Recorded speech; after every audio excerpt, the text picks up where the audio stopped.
Instagram, Facebook. Okay. Can you aim it up a little bit more? Aim it up. Hello. Alright guys, welcome to another episode of Geek Cred. This is the show about science fiction, science actual, technology, fantasy, just about anything else you could think of that you want to talk about. This week we're talking about mirrorless cameras, the difference between DSLRs, and photography in general.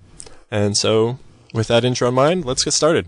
Okay, so guys, mirrorless cameras are basically this thing which stands in between compacts and DSLRs, and the reason why they're called mirrorless cameras is surprisingly because they are mirrorless, and which frees up a lot of space, so they can make more compact cameras, which essentially have the same similar functions as entry-level DSLRs, and the sensor size is around the same, and you get around the same quality of images. The mirror is to redirect light from the lens so that you could see it through the optical viewfinder. Whereas in mirrorless cameras, the viewfinder is electronic, so you don't actually see the light coming in. It's just a digital representation of what's on the lens. Not a lot of people know about them yet, especially in Singapore. You don't see people running around mirrorless cameras. A lot of kids nowadays have DSLRs, and they think that because DSLRs have always been around and professionals kind of use them, that they're better. They don't actually go and search mirrorless cameras online. They look like compacts, and people naturally assume that the quality of the image is similar to compacts, but that's not true. So I've heard that mirrorless cameras, the lens are interchangeable. So there's this classification of whether it is a pancake lens or it's a zoom lens. So if you're carrying a zoom lens along with a mirrorless camera, why not just use a DSLR instead? Well, even the lenses of mirrorless cameras are actually lighter than DSLRs. Although you can get an adapter and use old school lenses, yeah, you could, and it looks quite ridiculous, but it gets the job done. Right, sure. Yeah, and the body actually comprises a lot of the weight of the whole thing itself. Yeah, so if you just can get a flat lens, so it wouldn't make any difference between the mirrorless and a compact camera except for the quality?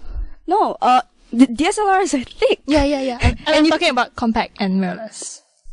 Oh, the compact, yeah. So it wouldn't make any difference. So why would anyone want a mirrorless camera? Because the price point is considerably higher than what 200 or 300 can get you a compact camera these days. The compact sucks. Okay. I mean, mirrorless has the same... I agree. Yeah, I agree. I think that one of the most important parts of photography is that the camera that you have isn't going to make the difference between good photos and bad photos. It's going to make the difference between very sharp and precise photos, but having good lenses and a good camera isn't going to make you a better photographer. The other thing about mirrorless cameras that is a huge benefit, aside from the quality of what's being output, the size is a huge difference. And especially if you're not using an adapter to put a huge lens on it, you're getting something that is a much smaller package while also giving you the same sort of creative capability, if not the same sort of control over the photos that you're making. And I think that's a really good thing because, let's say you're taking street photographs, and people, when you're carrying around a DSLR, people notice that you're there. So they kind of sometimes they shy away from you or they stare at you, which is really annoying because as a photographer, you want to disappear into the crowd in order to take, candids or photos of people in their natural state. Absolutely. And it's not just about whether or not people notice if you have a camera. It's about whether or not you have your camera with you. The best camera is the one that you have with you. So if it's an iPhone or a compact or a mirrorless camera or a DSLR or a disposable, the fact that you have a camera lets you take pictures. And if you don't have a camera, well, I guess you could try and sketch it or come back later to try and recapture a moment, but it's just important to have something with you. And so if a mirrorless camera lets you have that thing with you more frequently, all the better. So cameras are very commonplace now. It seems like everybody either has a camera or they have something that can take photos. What does that mean for photography? I mean, because everybody has a camera, and personally, I use my camera for documentation purposes. Like, my teacher writes something on a whiteboard. Oh, I'm too lazy to copy it down, therefore I use my camera to capture what's written on a whiteboard. Or I see a poster in a bus stop, and I use my camera to capture the details of the concert and pricing. Instead of camera and photography being an art, I perceive photography nowadays as something that you just record moments using your camera, whatever it is. So capture. Yeah. As opposed to art. Mm-hmm. Okay. And is that a problem? Is it diluting the idea that people have of photography now? I mean, it doesn't dilute because there is still this field of professionals out there who has real artistic quality and high quality documentary like photographs, as opposed to what the people in the street does, like you and me. Yeah. Okay. I think that there's something important to think about when you talk about professionals as well, though. So there are professional photographers who consider themselves artists. There are other professional photographers who consider themselves essentially photographers for hire, who will do, say, wedding photos or high school yearbook photos. Or especially journalistic photography also serves a very important purpose, and the thing that you're creating is intended to be as real as possible, or to create sort of capture a moment as well as possible. But then something that has always nagged me a bit is sort of portrait-focused photography. There are ways of making very quote-unquote real portraits, but quite often it seems that people are just trying to construct a scene and then put a person in it to create a portrait that looks good, as opposed to capturing the essence of something that was there in the first place. I don't think that just because it's constructed doesn't mean that there's no artistic purpose to it or emotional depth in it, because for me, I like taking portraits, and it doesn't really matter for me if the person knows or the person doesn't know that it's being taken, because I think that regardless of whether he's guarded or unguarded, there's still some emotion in it, but it's a different thing. Sometimes I actually think that when they know that they're being taken, or when they're giving a framework, that they show more of themselves. In a sense, like there's this photographer, he's one of my favorites. His name is William Eggleston, and what he does is that he actually constructs scenes for people to do, and it's most of it is quite normal, but he frames them in a way that makes it very spooky and draws you in. So I think that is art as well. It doesn't have to be, not planned. Right, but that still sounds quite thoughtful. But let me tell you guys a story. It was a few weeks ago, and it was right around when there must have been a recent set of graduates from NUS. And so every day for about 5 days in a row, there was a group of people in cap and gown with a photography team, and they went through the exact same set of poses and did the exact same activities. It seems like they're trying to capture the essence of fun that they didn't really have. It just seems to me like it makes it less of a sincere memory. And so then it's less valuable, especially if you look back at it, say, 20, 25 years later, and you say, oh man, I haven't seen them in forever. I wish we'd just spent an hour doing something together instead of taking this group photo. I mean, isn't that the essence of documentation? Because if not for the poses, if not for the cap throwing and laughing at jokes moments, I mean, if photographers were to capture real natural people during graduation ceremony, these people would mostly be fiddling with their iPhones or chatting to friends, which it isn't photography worthy for the photographer or for the people themselves, because they want to capture something that's significant, that signifies a milestone in their life. So I think for them it's more of to convey a message rather than capturing memories, because no one does photo shoots to capture memories, kind of thing. You capture memories by, casual interaction with other people, not when but different kinds of photographies have different purposes. And for that one, it's to convey a message rather than, capturing memories. But what is the message in this case then? You were happy once? It's not so much that some things are set up. It's that if you set something up for an individual person, an individual event, and you really care about it, and you put thought into making it their own experience, fantastic.